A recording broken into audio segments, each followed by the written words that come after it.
ഓം നമോ ഭഗവതേ വാസുദേവായ. ഓം നമോ ഭഗവതേ വാസുദേവായ. ഓം നമോ ഭഗവതേ വാസുദേവായ.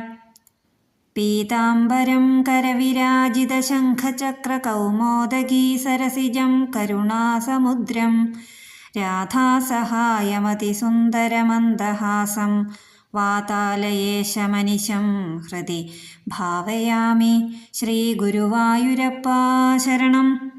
അഥ ചതുർദശോऽധ്യായ. മൈത്രേയ ഉവാച. ഭൃഗ്വാദയസ്തേ മുനയോ ലോകാനാം ക്ഷേമദർശിന ഗോപ്തര്യസതി വൈ നൃണാം പശ്യന്തഃ പശുസാമ്യതാം വീരമാതരമാഹൂയ സുനീതാം ബ്രഹ്മവാദിനഃ പ്രകൃത്യ സമ്മതം വേനമഭ്യഷിഞ്ചൻ പതിം ഭുവ. ശ്രുത്വാ നൃപാസനഗതം വേനമത്യുഗ്രശാസനം നിലില്യുർദസ്യവ സദ്യ സർപ്പത്രസ്തായിവാഘവ. സ ആരൂഢനൃപസ്ഥാന ഉന്നദ്ധോഷ്ടവിഭൂതിഭിः അവമേനേ മഹാഭാഗാൻ സ്തബ്ധ സംഭാവിത സ്വത. ഏവം മദാന്ധ ഉത്സിക്തോ നിരങ്കുശ ഇവ ദ്വിപഃ പര്യടൻ രഥമാസ്ഥായ കമ്പയന്നിവ രോദസി. ന യഷ്ടവ്യം ന ദാതവ്യം ന ഹോതവ്യം ദ്വിജാ ക്വചിത് ഇതി ന്യവാരയദ്ധർമ്മം ഭേരീഘോഷേണ സർവശഃ. വേനസ്യാവേക്ഷ്യ മുനയോ ദുർവൃത്തസ്യ വിചേഷ്ടിതം വിമൃശ്യ ലോകവ്യസനം കൃപയോജു സ്മ സത്രിണ. അഹോ ഉഭയതഃ പ്രാപ്തം ലോകസ്യ വ്യസനം മഹത് ദാരുണ്യുഭയതോ ദീപ്ത ഇവ തസ്കരപാലയോ. അരാജകഭയാദേശ കൃതോ രാജാദദർഹണ തതോപ്യാസീത് ഭയം ത്വദ്യ കഥം സ്യാത് സ്വസ്തി ദേഹിനാം. അഹേരിവ പയഃ പോഷ പോഷകസ്യാപ്യനർത്ഥഭൃത് വേന പ്രകൃത്യൈവ ഖല സുനീത ഗർഭസംഭവ. നിരൂപിത പ്രജാപാല സജിഘാംസതി വൈ പ്രജാഃ തഥാപി സാന്ത്വയേ മാമും നാസ്മാംസ്തത് പാതകം സ്പൃശേത്. തദ്വിദ്വദ്ഭിരസദ്വൃത്തോ വേനോസ്മാഭിः കൃതോ നൃപഃ സാന്ത്വിതോ യദി നോ വാചം ന ഗ്രഹീഷ്യത്യധർമ്മകൃത്. ലോകധിക്കാരസന്ദഗ്ധം ദഹിഷ്യാമ സ്വതേജസാ ഏവം അധ്യവസായൈനം മുനയോ ഗൂഢമന്യവ. ഉപവ്രജ്യ ബ്രുവൻ വേനം സാന്ത്വയിത്വാ ച സാമഭിः മുനയ ഊചു. നൃപവർയ നിബോധൈതത് യത്തെ വിജ്ഞാപയാമഭോ ആയുശ്രീബലകീർത്തീനാം തവ താതവിവർദ്ധനം. ധർമ്മ ആചരിതഃ പുംസാം വാങ്മനഃ കായബുദ്ധിഭിः ലോകാൻ വിശോകാൻ വിതരത്യഥാനന്ദ്യം അസംഗിനാം. സതേമാ വിനശേദ്വീര പ്രജാനാം ക്ഷേമലക്ഷണ യസ്മിൻ വിനഷ്ടേ നൃപതിരൈശ്വര്യാദവരോഹതി. രാജന്നസാധ്വമാത്യേഭ്യശ്ചോരാദിഭ്യ പ്രജാനൃപ രക്ഷൻ യഥാ ബലിം ഗൃണ്ണന്നിഹ പ്രേത്യ ച മോദത്തെ. യസ്യ രാഷ്ട്രേ പുരേ ചൈവ ഭഗവാൻ യജ്ഞപൂരുഷഃ യുജ്യത്തെ സ്വേന ധർമ്മേണ ജനൈർവർണ്ണാശ്രമാന്വിതൈ. തസ്യ രാജ്ഞോ മഹാഭാഗ ഭഗവാൻ ഭൂതഭാവനഃ പരിതുഷ്യതി വിശ്വാത്മാ തിഷ്ഠതോ നിജശാസനേ. തസ്മിംസ്തുഷ്ടേ കിമപ്രാപ്യം ജഗതാമീശ്വരേശ്വരേ ലോകാഃ സപാലാഹ്യേതസ്മൈ ഹരന്തി ബലിമാതൃതാഃ. തം സർവലോകാമരയജ്ഞസംഗ്രഹം ത്രയീമയം ദ്രവ്യമയം തപോമയം യജ്ഞൈർവിചിത്രൈർയജതോ ഭവായത്തെ രാജൻ സ്വദേശാനനുരോദ്ധുമർഹസി. യജ്ഞേന യുഷ്മദ്വിഷയേ ദ്വിജാതിഭിർവിതായമാനേന സുരാഃ കലാഹരേ സ്വിഷ്ടാഃ സുതുഷ്ടാഃ പ്രതിശന്തി വാഞ്ചിതം തദ്ധേളനം നാർഹസി വീരചേഷ്ടിതും. വേന ഉവാച. ബാലിശാബത യൂയം വാ അധർമ്മേ ധർമ്മമാനിനഃ യേ വൃത്തിദം പതിം ഹിത്വാ ജാരം പതിമുപാസത്തെ അവജാനന്ത്യമീ മൂഢാ നൃപരൂപിണമീശ്വരം നാനുവിന്ദന്തി തേ ഭദ്രം ഇഹ ലോകേ പരത്ര ച. को यज्ഞപുരുഷോ നാമ യത്ര വോ ഭക്തിരീദൃശി ഭർതൃസ്നേഹവിദൂരാണാം യഥാചാരേ കുയോഷിതാം വിഷ്ണുർവിരിഞ്ചോ ഗിരിശ ഇന്ദ്രോ വായുർയമോ രവി പർജന്യോ ധനത സോമ ക്ഷിതിരഗ്നിരപാംപതി ഏതേ ചാന്യേ ച വിബുധാ പ്രഭവോ വരശാപയോ ദേഹേ ഭവന്തി നൃപതേ സർവദേവമയോ നൃപ തസ്മാന്മാം കർമ്മഭിർവിപ്ര യജധ്വം ഗതമത്സരാ ബലിം ച മഹ്യം ഹരത മത്തോന്യ കോഗ്രഭുക് പുമാൻ. മൈത്രേയ ഉവാച ഇത്തം വിപര്യയമതി പാപീയാനുൽപഥം ഗത അനുനീയമാനസ്തല്യാജ്ഞാം ന ചക്രേ ഭ്രഷ്ടമംഗള ഇതി തേ സൽകൃതാസ്തേന ദ്വിജാ പണ്ഡിതമാനിനാ ഭഗ്നായാം ഭവ്യയാജ്ഞായാം തസ്മൈ വിദുര ചുക്രുധു ഹന്യതാം ഹന്യതാമേഷ പാപ പ്രകൃതിദാരുണ ജീവൻ ജഗതസാവാശു കുരുതേ ഭസ്മസാത് ധ്രുവം നായമർഹത്യ സത്വൃത്തോ നരദേവവരാസനം യോധി യജ്ഞപതിം വിഷ്ണും വിനിന്ദത്യനപത്രവ കോ വൈനം പരിചക്ഷീത വേനമേകമൃതേ ശുഭം പ്രാപ്ത ഈദൃശമൈശ്വര്യം യദനുഗ്രഹഭാജന ഇത്തം വ്യവസിതാ ഹന്തും ഋഷയോരൂഢമന്യവ നിജഘ്നുർഹുങ്കൃതൈർവേനം ഹതമച്യുതനിന്ദയാ ഋഷിഭിः സ്വാശ്രമപദം ഗതേ പുത്രകളേബരം സുനീതാ പാലയാമാസ വിദ്യായോഗേന ശോചതി ഏകദാ മുനയസ്തേതു സരസ്വൽസലിലാപ്ലുതാ ഹുത്വാഗ്നീൻ സൽക്കഥാശ്ചക്രുരുപവിഷ്ടാ സരിത്തടേ വീക്ഷ്യോത്ഥിതാൻ മഹോൽപാദാനാഹുർലോകഭയങ്കരാൻ അപ്യഭദ്രമനാഥായ ദസ്യുഭ്യോ ന ഭവേത് ഭുവ ഏവം മൃശന്ത ഋഷയോ ധാവതാം സർവതോ ദിശം പാംസു സമുത്ഥിതോ ഭൂരിശ്ചോരാണാം അഭിലുംബതാം തതുപദ്രവമാജ്ഞായ ലോകസ്യ വസുലുംബതാം ഭർത്തര്യുപരതേ തസ്മിന്നന്യോന്യം ച ജിഘാംസതാം ചോരപ്രായം ജനപദം ഹീനസത്വമരാജകം ലോകാന്നാവാരയൻ ശക്ത അപി തദ്ദോഷദർശിന ബ്രാഹ്മണ സമദൃക്ശാന്തോ ദീനാനാം സമുപേക്ഷക സ്രവതേ ബ്രഹ്മ തസ്യാപി ഭിന്നഭാണ്ഡാത് പയോ യഥാ നാംഗസ്യ വംശോ രാജർഷേരേഷ സംസ്ഥാതുമർഹതി അമോഘവീര്യാ ഹി നൃപാ വംശേസ്മിൻ കേശവാശ്രയാ വിനിശ്ചിത്യൈവ മൃഷയോ വിപന്നസ്യ മഹീപതേ മമന്ധുരൂരും തരസാ തത്രാസീത് ബാഹുകോ നര കാകകൃഷ്ണോതി ഹ്രസ്വാംഗോ ഹ്രസ്വബാഹുർമഹാഹനു ഹ്രസ്വപാൻ നിമ്നനാസാഗ്രോ രക്താക്ഷസ്താമ്രമൂർധജ തം തു ദേവനതം ദീനം കിം കരോമീതി വാദിനം നിഷീദേത്യബ്രുവംസ്താത സ നിഷാദസ്തതോഭവത് തസ്യ വംശ്യാസ്തു നൈഷാദാ ഗിരികാനനഗോചരാ ഏനാഹരജായമാനോ വേന കൽമഷമുൽബണം ഇതി ശ്രീമദ്ഭാഗവതേ മഹാപുരാണേ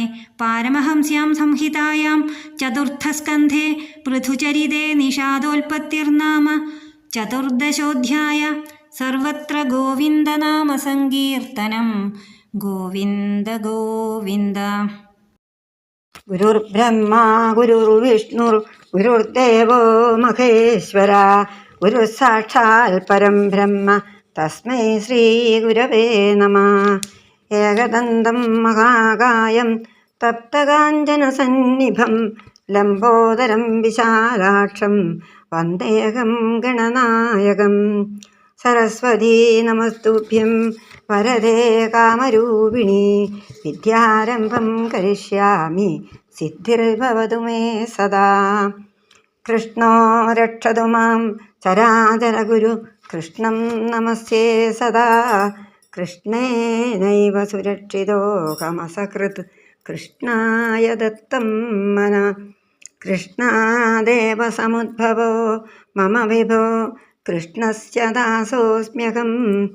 കൃഷ്ണേ ഭക്തിരജഞ്ജനാസ്തു ഭഗവൻ ഹേ കൃഷ്ണ തുഭ്യം നമഃ. പീതാംബരം കരവിരാജിതശംഖചക്ര കൗമോദകീ സരസിജം കരുണാസമുദ്രം രാധാസഹായം അതിസുന്ദരമന്ദഹാസം പാതാലയേശമനിശം ഹൃദി ഭാവയാമി. ശ്രീ ഗുരുവായൂരപ്പ ശരണം. ഓം നമോ ഭഗവതേ വാസുദേവായ. ഓം നമോ ഭഗവതേ വാസുദേവായ.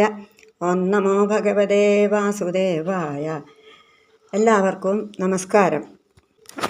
ശ്രീമദ് ഭാഗവതം ചതുർത്ഥസ്കന്ധം ചതുർദശോധ്യായ.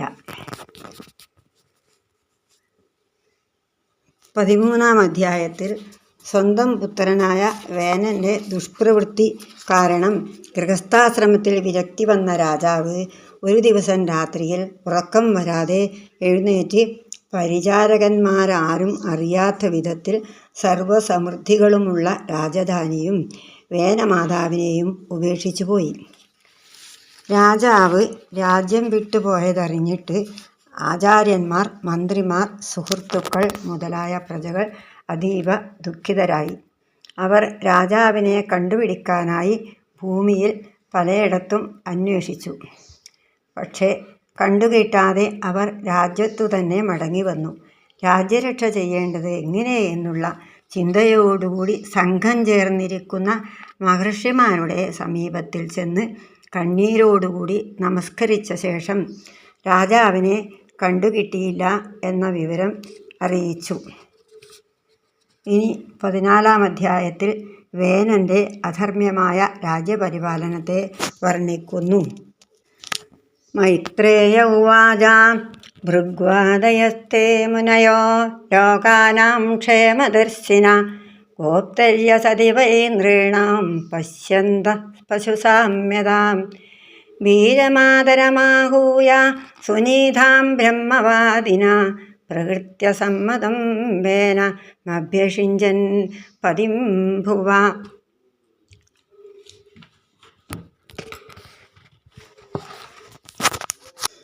മൈത്രേയ മഹർഷി പറയുന്നു, ലോകക്ഷേമത്തെ ജ്ഞാനദൃഷ്ട്യാ കണ്ടുകൊണ്ടിരിക്കുന്ന ഭൃഗ്വാദി മുനിമാർ രാജാവില്ലാതായപ്പോൾ ജനങ്ങൾ നിയന്ത്രണമില്ലാതെ മൃഗപ്രായരായി തീർന്നതു കണ്ട് വേനമാതാവായ സുനീതയുടെ സമ്മതപ്രകാരം മന്ത്രിമാർക്ക് സമ്മതനല്ലെങ്കിലും അരാജകത്വം കൂടാതെ കഴിക്കാൻ വേനനെ രാജാവായി വാഴിച്ചു. അതികഠിനമായി ദണ്ഡിക്കുന്ന വേനൻ രാജാവായി എന്നു കേട്ട് കൊള്ളക്കാർ മുതലായ ദുഷ്ടന്മാർ സർപ്പത്തെ ഭയപ്പെടുന്ന എലികളെപ്പോലെ പെട്ടെന്ന് ഭയചകിതരായി ഓടിയൊളിച്ചു. സിംഹാസനാരൂഢനായ വേനൻ എല്ലാ ലോകപാലകരുടെയും ഐശ്വര്യങ്ങളാൽ വ്യാപൃതനും താൻ വലിയവനാണെന്ന് സ്വയം അഭിമാനിക്കുന്നവനുമായി മഹാപുരുഷന്മാരെ അവമാനിക്കാൻ തുടങ്ങി. സദാചാരത്തെയും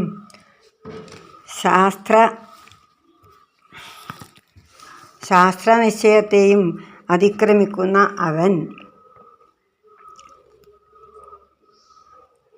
രഥത്തിലിരുന്ന് ചങ്ങലയഴിച്ചുവിട്ട മത്തഗജത്തെ പോലെ സർവത്ര സഞ്ചരിക്കുകയും ഭൂമിയെയും ആകാശത്തെയും പിറപ്പിക്കുകയും ചെയ്യുന്നവനായിട്ട്, ഹേ ദ്വിജന്മാരെ, നിങ്ങൾ ഇനിമേൽ യജ്ഞം, ദാനം, ഹോമം മുതലായ കർമ്മങ്ങളെ ഒരു കാലത്തും ഒരു ദിക്കിലും ചെയ്തു പോകരുത് എന്ന് ഭേരീഘോഷം ചെയ്ത് ധർമ്മം മുടക്കി.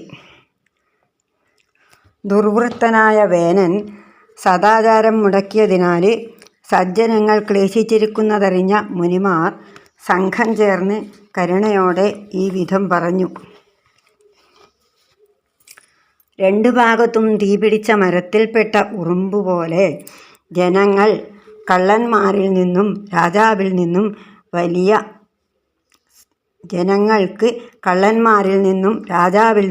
വലിയ സങ്കടം വന്നിരിക്കുന്നു.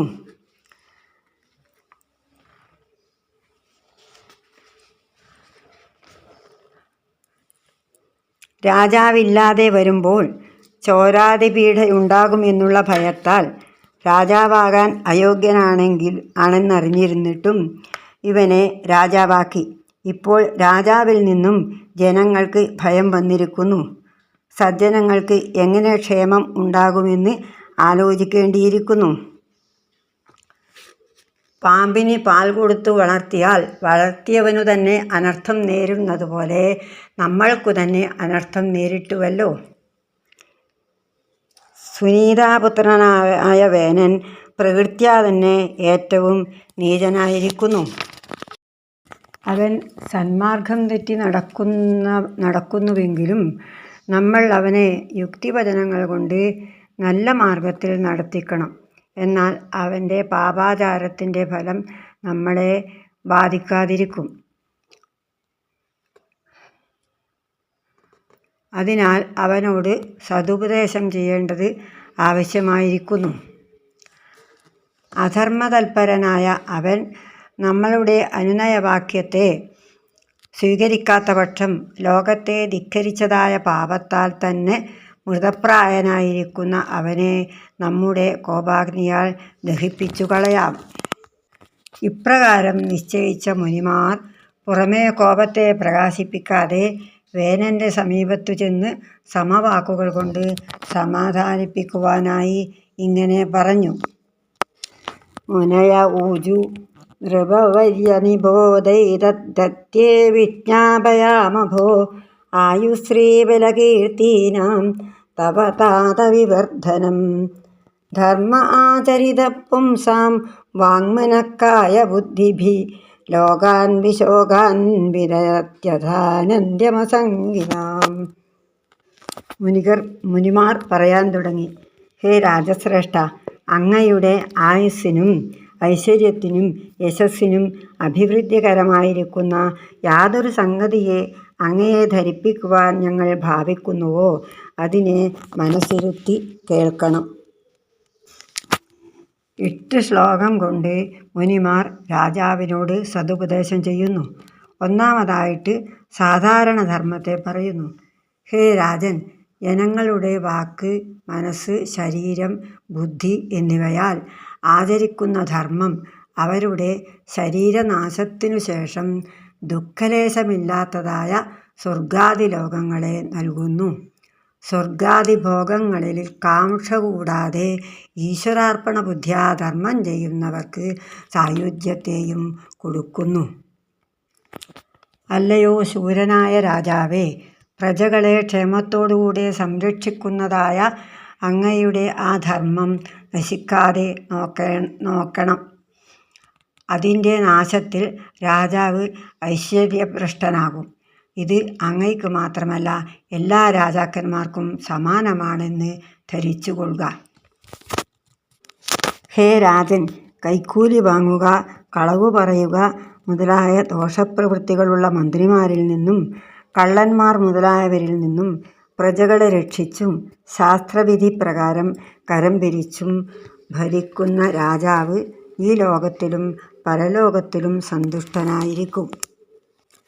ഹേ മഹാരാജാവേ, ഏതൊരു രാജാവിൻ്റെ രാജ്യത്തിലും രാജധാനിയിലും വർണ്ണാശ്രമാദി ധർമ്മം തെറ്റാതെ അനുഷ്ഠിക്കുന്ന ജനങ്ങൾ അവരവരുടെ ധർമ്മങ്ങളെ കൊണ്ട് ലോകസംരക്ഷകനായും സർവഭൂത സമാനനായും കർമ്മഫലദാതാവുമായിരിക്കുന്ന ഈശ്വരനെ ആരാധിക്കുന്നുവോ നിജശാസനത്തെ അനുസരിച്ച് പ്രജാപരിപാലനം ചെയ്യുന്ന ആ രാജാവിനെ കുറിച്ച് ലോകേശ്വരനായ ഭഗവാൻ പ്രസാദിക്കുന്നു.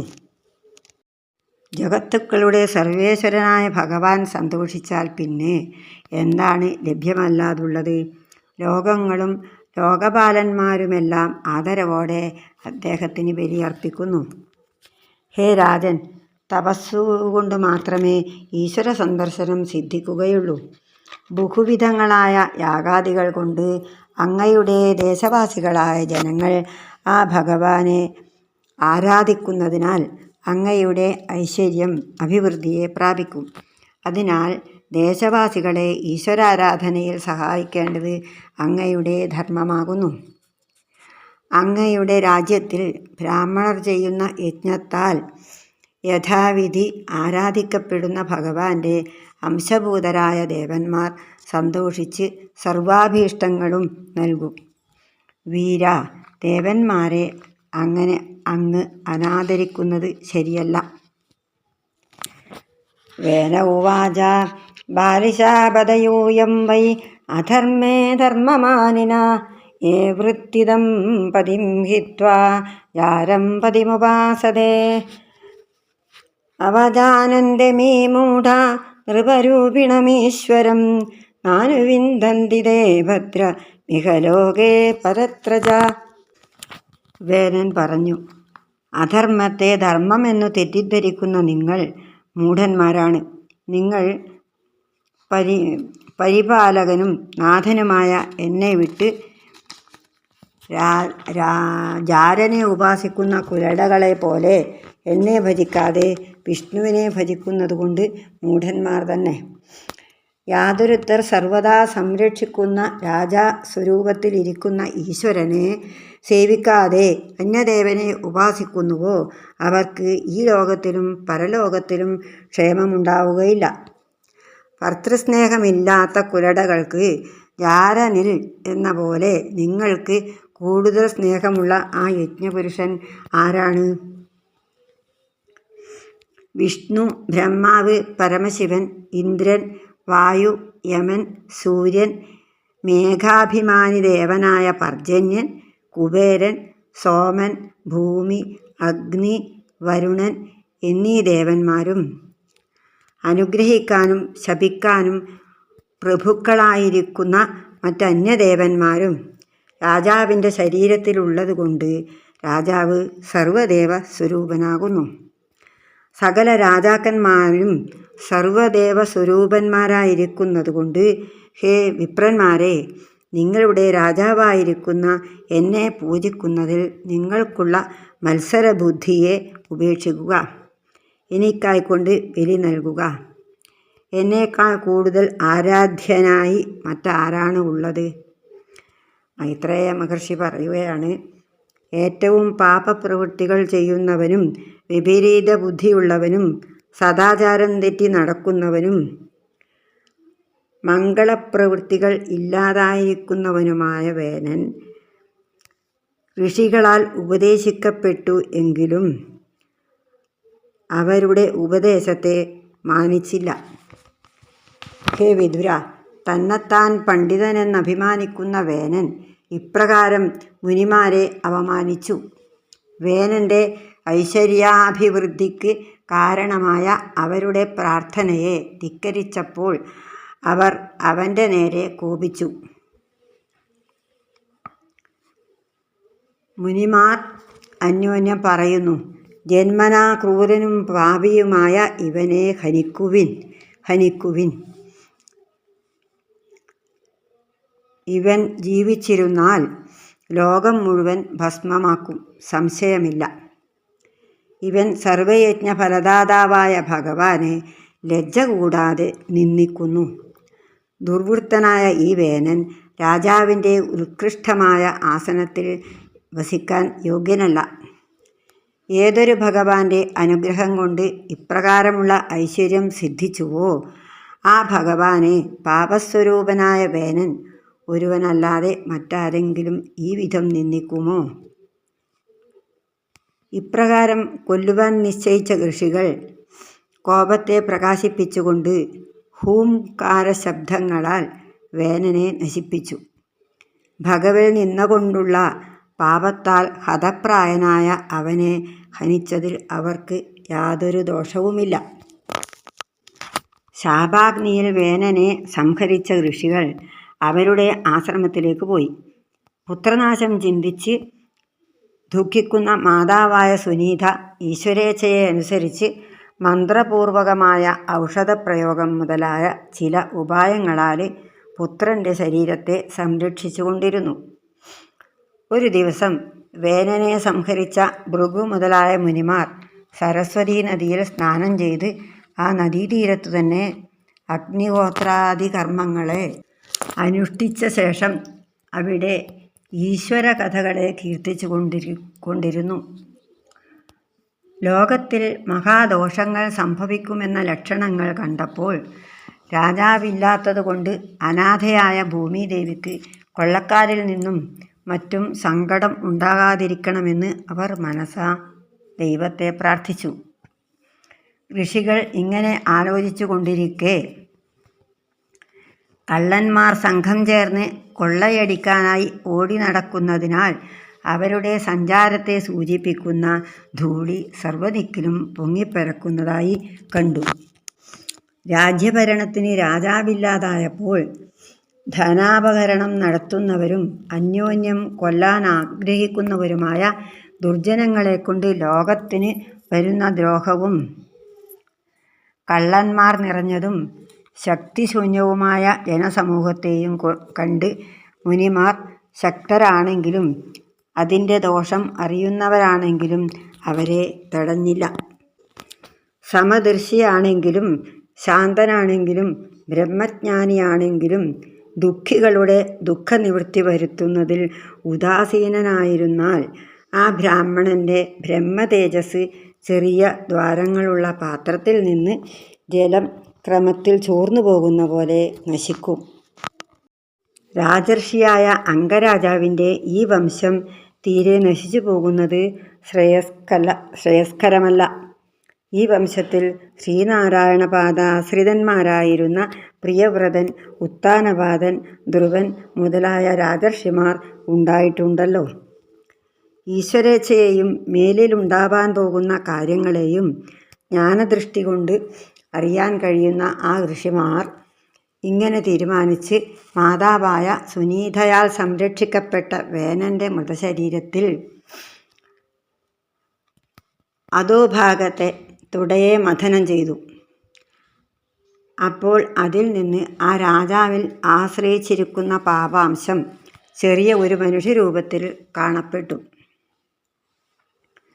കാക്കയെപ്പോലെ കറുത്തവനും നീളം കുറഞ്ഞ അംഗങ്ങളോട് കൂടിയവനും ചെറിയ കൈകളും വലിയ കവിൾത്തടവും ചെറിയ കാലുകളും പതിഞ്ഞ മൂക്കുള്ളവനും ആയിരുന്നു അവൻ.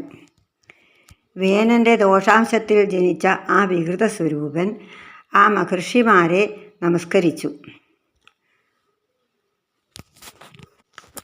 പുറമേ കാണിച്ച നമ്രഭാവം ഉള്ളിലുമുണ്ടായിരുന്നതിനാൽ നിങ്ങളുടെ സന്തോഷത്തിനായിട്ട് ഞാൻ എന്തു ചെയ്യണം എന്നവൻ അവരോട് ചോദിച്ചപ്പോൾ നിഷീദ, ഇരുന്നു കൊള്ളുക എന്നവർ പറഞ്ഞു. അതിനാൽ അവൻ നിഷാദനായിത്തീർന്നു. കാട്ടാള വംശത്തിൻ്റെ ആദ്യനാണിവൻ. പർവ്വതങ്ങളിലും കാടുകളിലും ഇപ്പോഴും അവൻ്റെ വംശക്കാർ വസിക്കുന്നുണ്ട്. ജന്മനാ വേനൻ്റെ പാപസ്വരൂപനായതുകൊണ്ട് ഋഷികൾ അവനെ പർവ്വതങ്ങളിൽ വസിപ്പിച്ചു. അവൻ്റെ സന്തതികൾ ഇപ്പോഴും പർവ്വതാദിസ്ഥാനങ്ങളിൽ വസിച്ചു വരുന്നു. ഈ ജാതിയിൽ ഉൾപ്പെട്ടവരെ കാട്ടാളന്മാരെന്നു പറയുന്നു. ഇത്രയുമാണ് ഈ അധ്യായത്തിൽ പറയുന്നത്. എൻ്റെ ഈ വാക്കുകളെല്ലാം ഭഗവാന്റെ പാതാരവിന്ദത്തിൽ അർപ്പിക്കുന്നു.